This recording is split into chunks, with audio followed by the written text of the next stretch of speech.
Oi, pessoal, tudo bem? Vamos só esperar o convidado chegar, tá?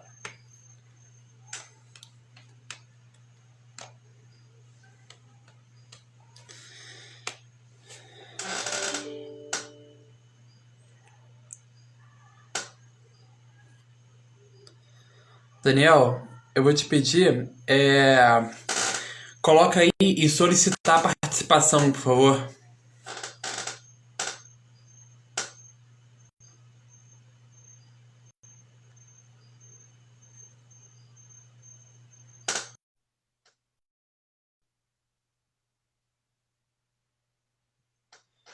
Boa noite, pessoal. Estamos ao vivo com mais Oi, uma Lucas, bobeira, como vai? entrevista. Hoje o nosso convidado é o Dr. Daniel Toledo, advogado internacional, que vai falar um pouco pra gente sobre a imigração para os Estados Unidos. Bem-vindo, Daniela. Obrigado, Lucas, obrigado pelo convite. Boa tarde a todos. Aqui ainda tá cedo, aí já tá mais de noite. Daqui a pouquinho eu tô parando, eu tive que buscar um Uhum. trabalho em Pasadena, mas já tô chegando. Daqui a pouquinho eu paro o carro, mas vamos conversando, não tem problema nenhum. O telefone tá fixo aqui. Beleza, beleza. Vamos lá, a primeira pergunta é que pelo que a gente viu, grande preocupação dos nativos americanos e dos imigrantes residentes se relaciona com a criminalidade e com o aumento de novas imigrações, certo? Certo? Existe uma relação entre esses fatores? Existe sim.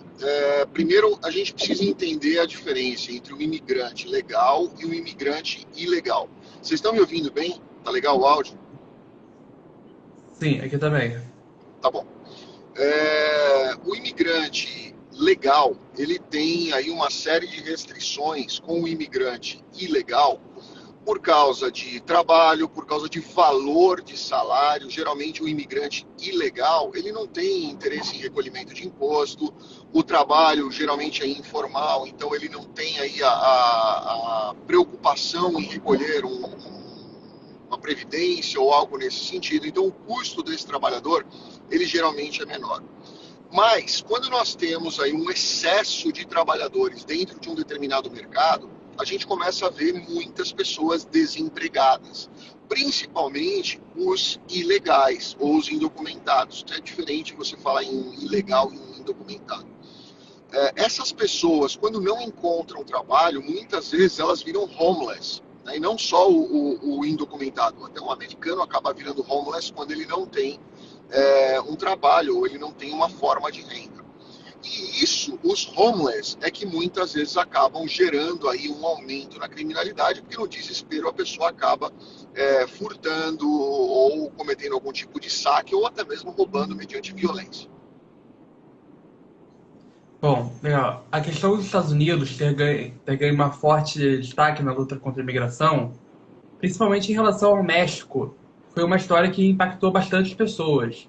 Não pela Certo? questão só da segurança do país, mas pela forma que as medidas foram aplicadas, tais como o muro construído por Trump.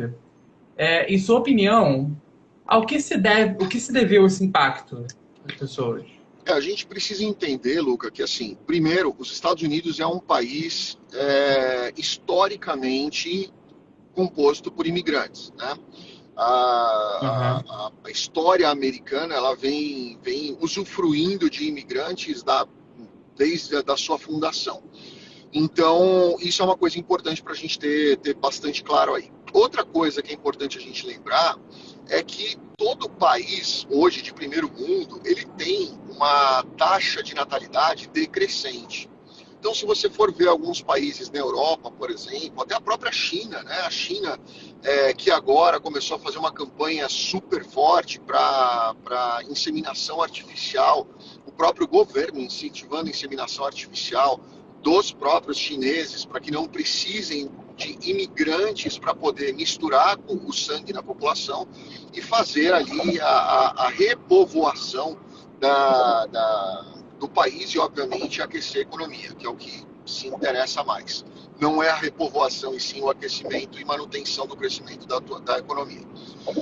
E os Estados Unidos, obviamente, eles querem imigrantes, eles precisam de imigrantes, porque o americano ele não tem historicamente costume de ter muitos filhos. Então você não vai ver muitas famílias americanas com um grande número de filhos. É raro você ver com muitos filhos. Dos americanos que eu conheço, eu acho que o que mais tem filhos são dois. Geralmente tem um, né? E isso você vê que é bem comum acontecer. Então eles precisam de imigrantes. Mas precisam de que tipo de imigrante? Né? A grande maioria das pessoas que querem atravessar um muro ali da fronteira com o México, que chegam com 3, 4 filhos, uma sacola que é tudo que eles têm na vida e uma vontade de trabalhar? Não, eles precisam de investimentos, eles precisam de pessoas com conhecimento técnico, com tecnologia, para desenvolver e realmente trazer algo que interessa para o país, que principalmente é a questão econômica, né? Tudo gira em torno de economia, isso é importante a gente falar. Então, a levantada do muro ali, na minha concepção, foi sim uma atitude separatista, uma atitude até agressiva, se você pensar numa questão de direito internacional, porque você levantar um muro para dividir duas nações, você está nitidamente dizendo: eu não quero as pessoas que estão atravessando esse muro para cá, eu não quero essas pessoas dentro do meu país. Foi um recado muito claro que eles deram, né? Mas o muro ele é muito mais simbólico do que efetivo, porque o muro já existia, né? Ele já tinha lá, o muro já estava no lugar, não foi Donald Trump que construiu, já tinha lá.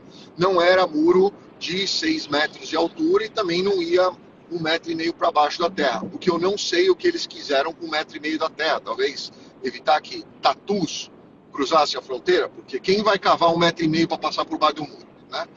Mas Verdade. Uhum. as pessoas esquecem de olhar que esse muro ele vai para dentro da água por 15 metros, né? Para dentro do mar, ali na faixa Sim. costeira, ele vai por 15 metros. É muito fácil você nadar 15 metros. Tem gente que nada piscina de 100 metros. Né? Então, você nadar 15 Uhum. metros é razoavelmente fácil. É 15 para ir, 15 para voltar. E ele está nadando ali, está dentro do país. Então, é muito mais uma figura simbólica, de agressividade simbólica, do que efetivamente barrando pessoas de entrarem. Tanto que a gente vê milhares de pessoas entrando todos os dias. Entendi. Muitos imigrantes residentes nos Estados Unidos, mesmo tendo enfrentado situações semelhantes às que passam os que tentam cruzar as fronteiras, apoiam políticas contrárias à imigração. Na opinião do senhor, a que se deve isso? Bom, o, se a gente está falando de imigrantes ilegais, é uma situação. Eles vivem realmente uma situação bem mais complexa do que um imigrante indocumentado, que é aquele que fica em overstay, aquele que entra com visto de turismo ou entra com visto de estudante e acaba Uhum. não indo estudar ou acaba ficando além do prazo permitido. Esse é o indocumentado. O ilegal, ele cometeu aí a violação da fronteira. Né? Então são duas situações distintas. As dificuldades que essas pessoas têm geralmente estão atreladas à obtenção de documentos. Documentos esses que vão efetivamente permitir um trabalho, um recolhimento de imposto, a aquisição de um credit score e aquisição de bens mesmo que essas pessoas vão querer construir nos Estados Unidos. Porque sem um credit score, sem um social security, sem uma documentação real nos Estados Unidos, é muito difícil essa pessoa ter um credit score e muito mais difícil ela adquirir patrimônio. Ele paga muito caro, paga muito mais caro pela aquisição de um patrimônio. Legal com o Entendi. ilegal, a É, qualidade de vida é muito diferente.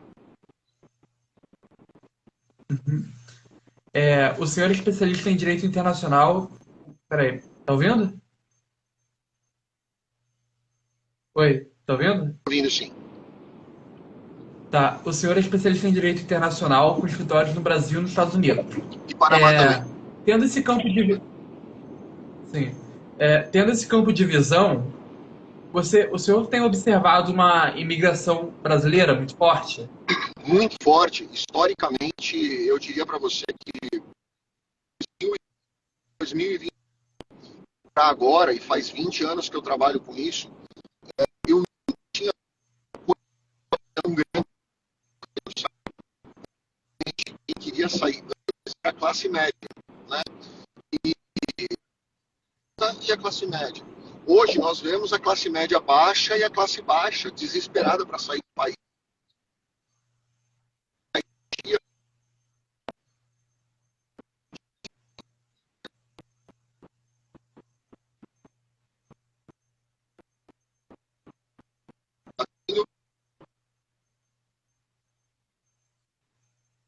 Travou um pouco.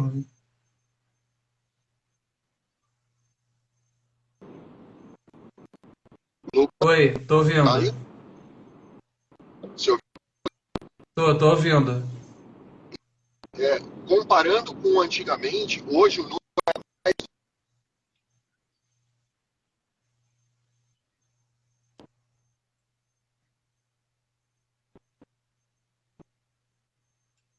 Travou agora.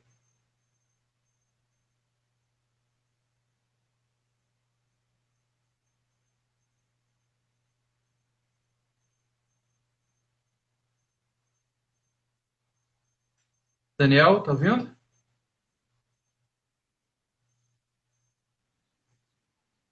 Tô, agora tá voltando. Voltou.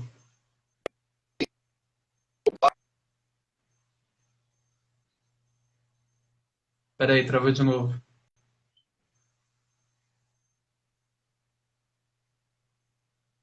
Sim, tá travando.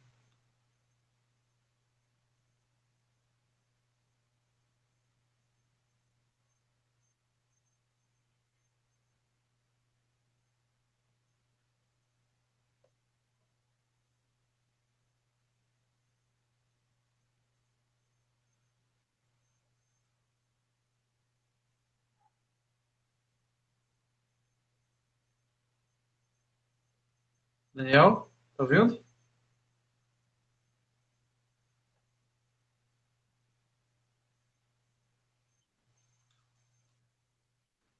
Tô, voltou. Agora voltou bem.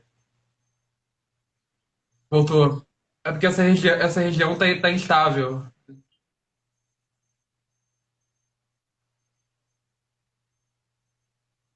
Travou de novo.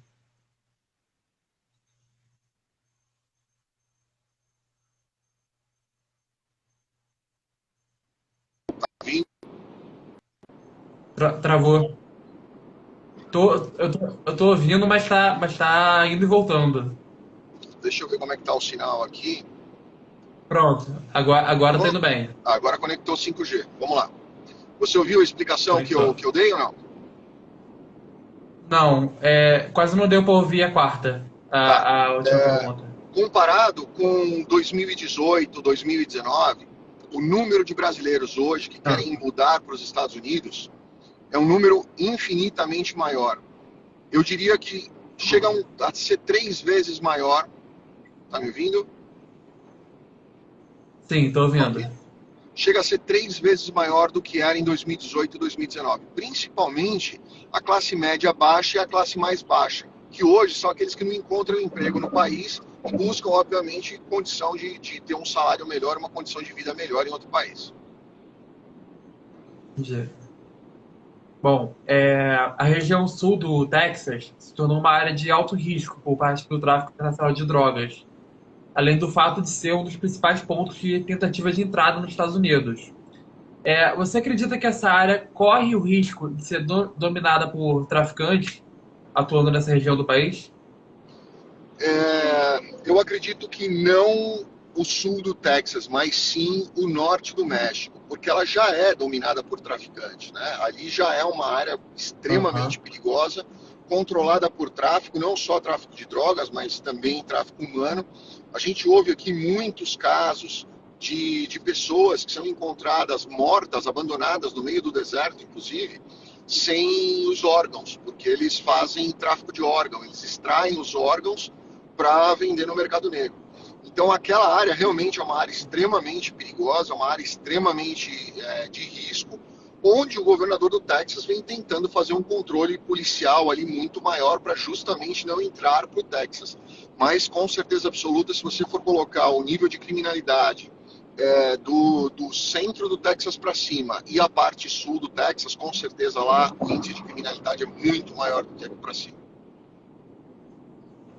Entendi. Bom, muitos de nós podemos associar o conceito da fronteira americana com o famoso Muro de Berlim. Na sua opinião, as coisas melhoraram ou pioraram depois da ampliação do reforço das fronteiras? Geral. Bom, nós estamos falando sobre o muro, nós estamos falando do aumento de reforço de fronteira, porque são duas coisas Do distintas aí. aumento de fronteira. aumento de fronteira? Eu acho que aumentar a fiscalização em fronteira, ela é importante, porque quem entra nos Estados Unidos não é só o trabalhador humilde que entra ilegalmente porque ele não tem outra forma de entrar e ele busca uma vida melhor para a família dele, né? Não é só essa história bonita que a gente vê. A gente vê muito sem vergonha, muita gente querendo se aproveitar dessa questão para entrar anônimo nos Estados Unidos, permanecer anônimo nos Estados Unidos e cometer diversos crimes, né, de forma anônima. Então, se ele entra Aham. estourando fronteira, ele não tem que dar documento para ninguém, ele não tem nenhum tipo de comprovação de que ele sequer existe dentro do país, é muito fácil ele cometer diversos crimes e sair pelo mesmo lugar onde ele entrou. E que é o que muitas vezes os grandes criminosos e traficantes usam para fazer. Então, aumentar a segurança de fronteira é importante para a segurança nacional. Levantar um muro, eu já acho que a gente vai um pouco contrário à direção em que o mundo está seguindo para a abertura de fronteiras e globalização das economias, né? A pandemia deu uma fechada brusca nessa questão da globalização, mas eu ainda acho que o mercado mundial ele deve seguir nesse sentido e os profissionais vão se tornar cada vez mais internacionais. Então, eu acho que a levantada de um muro ela é muito mais uma afronta a esse tipo de situação do que uma solução real de um problema. Entendi. Em relação a isso, muita gente também, legalmente, tenta entrar via aérea, né? Os aeroportos, né? Buscando abrigo político também. E muitas vezes são barrados, que eles contam com a sorte da aprovação, né? Como Certo? costuma funcionar os critérios de aprovação de abrigo nos Estados Unidos, para quem tenta solicitar? A gente tem diversos tipos de processos de asilo, né? Os processos de asilo e proteção não Aham, são processos que eu faço, são processos que minha sócia faz, mas eu vou falar de uma sim. forma bem abrangente para as pessoas entenderem.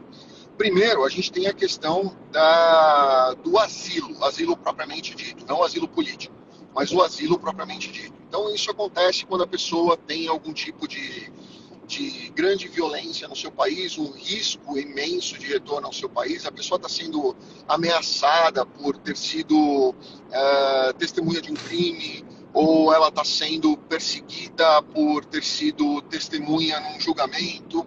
Então, esse entra para a questão do asilo. O asilo político é perseguição política, ou ativismo político, e ela está sendo perseguida em razão da sua determinação, da sua definição política. E existe também a proteção, onde a pessoa pede a proteção em razão de qualquer outra razão. A pessoa, vamos dizer, ela se tornou apátrida porque ela perdeu o direito à cidadania do país dela por qualquer razão, principalmente razão política. Então a gente precisa definir esse tipo de situação. Eu acredito que hoje muita gente tem esse tipo de processo negado. Não porque ele é brasileiro, mas porque se a gente for comparar, imagina lá no Afeganistão, né, quantas pessoas estão numa situação politicamente perseguidas maior até do que os brasileiros estão hoje. Né? Então hoje você pode contar nos dedos quantos são os brasileiros perseguidos efetivamente politicamente. Mas no Afeganistão, não. Né? Nós temos lá 150 mil pessoas que ajudaram diretamente o exército americano. E essas pessoas e suas famílias estão, sim, ameaçadas de morte. E se você entrar hoje na internet, você vai ver as crianças que estão sendo espancadas por serem filhos ou sobrinhos dessas pessoas que ajudaram os Estados Unidos. Então, quer dizer, esses, sim, né, se justificariam dentro de uma questão de perseguição política. E muitos outros, na Síria, né, no próprio Paquistão. Então, você olhar para o brasileiro como uma aplicação de uma situação de asilo, eu acho que precisa ser algo realmente relevante e não simplesmente o que muita gente está aplicando aí e deixando outras pessoas ricas acreditando nessa história, quando eles falam que eles estão aplicando para a questão de asilo porque eles não arrumam um emprego no Brasil e o Brasil é um país violento. O Brasil não é um país violento se você for comparar com Síria, Afeganistão e tantos outros aí, onde as pessoas realmente têm ali a questão da violência que, graças a Deus, o brasileiro não conhece. Então, em relação a essa pergunta, ligação dessa pergunta, na questão de se for fora da ilegalidade, você acredita que os Estados Unidos pode ser considerado um país mais reservado em relação a outras nações, como o Brasil, Espanha, Portugal? Não, não, contrário. Eu acho que os Estados Unidos é a nação mais democrática nesse sentido de imigração do mundo. Porque se você começar a viajar de estado por estado aqui, eu morei muitos anos na Flórida. Se você for na Flórida, você vai ver Sim. muito brasileiro, muito, muito mesmo. Você vai ver muito hispano, muito, muito mesmo. E a língua que talvez você menos escute lá é o inglês.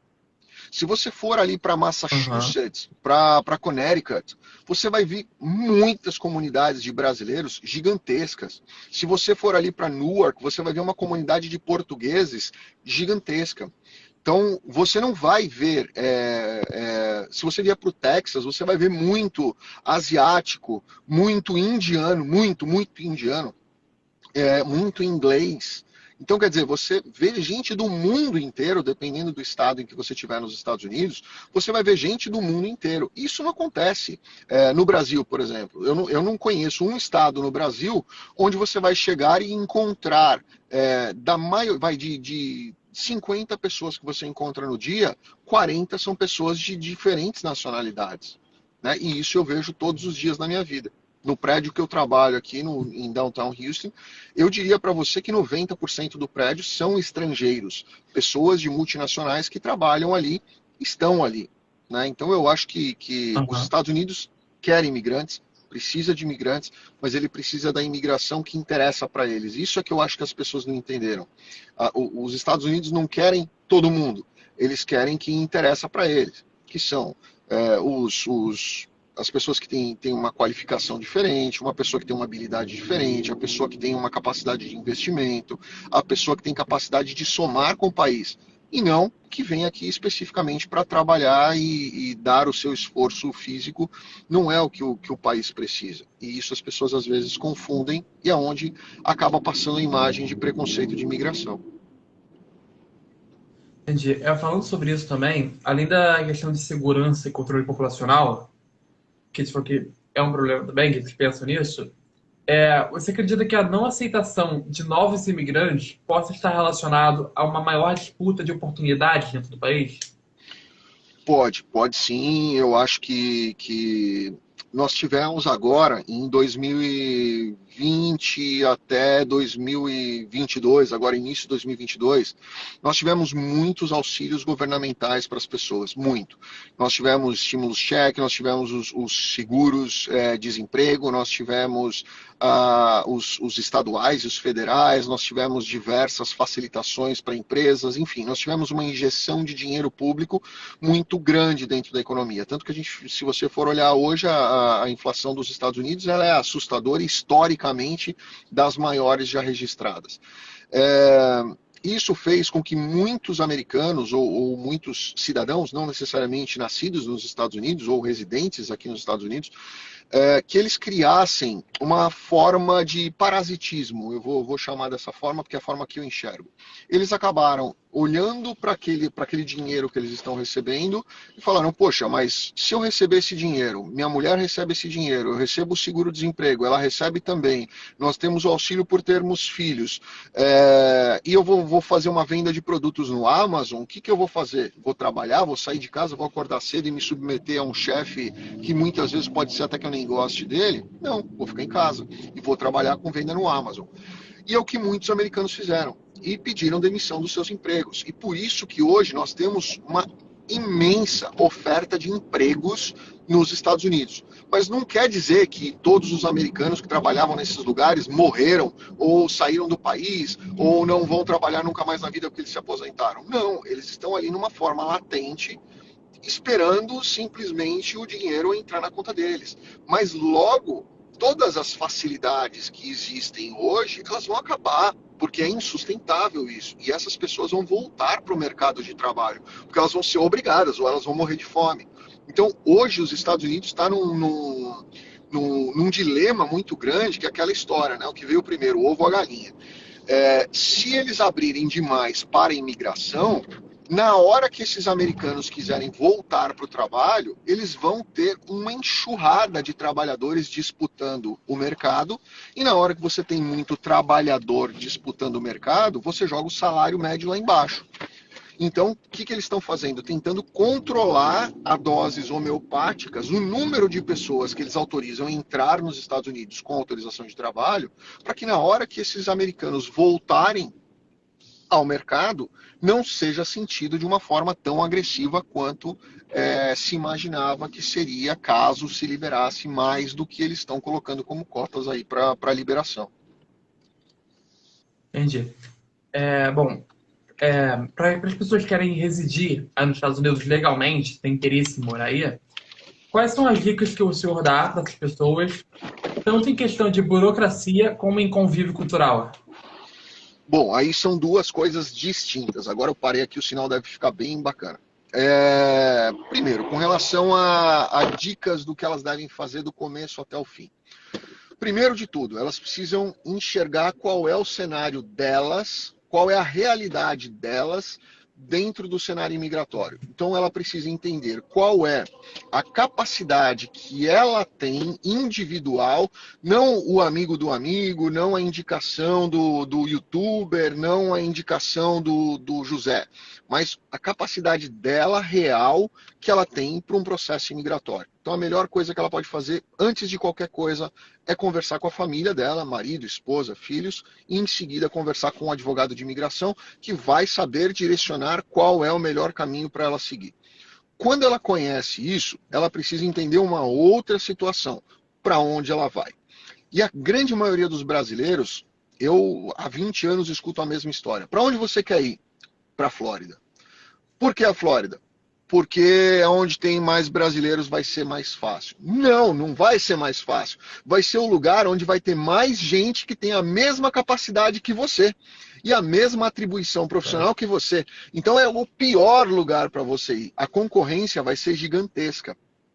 E quando você chega num outro país, você já tem os desconfortos. Você vai ter o desconforto da língua, você vai ter o desconforto da variação da moeda, você vai ter o desconforto da parede da sua casa, não vai ser de concreto, ela vai ser de papelão, porque é drywall. Então você vai ter o filho que vai ter a diferença na escola, a criança que talvez não vai se dar bem com o vizinho da frente. Todas essas divergências acabam gerando aí algum tipo de desconforto. E se a pessoa não se prepara para isso, começam as surpresas que acabam levando essa pessoa a desistir do projeto dela. Entendi. Bom, doutor, infelizmente nosso tempo chegou ao fim. Mais uma vez, eu sou muito grato pela sua participação com a gente. E também o pessoal que nos assistiu até agora. Luca, Bom, um obrigado abraço. a todos, um grande abraço a todos. Contem sempre com a gente aqui. Fiquem com Deus. Obrigado. Valeu. Um abraço.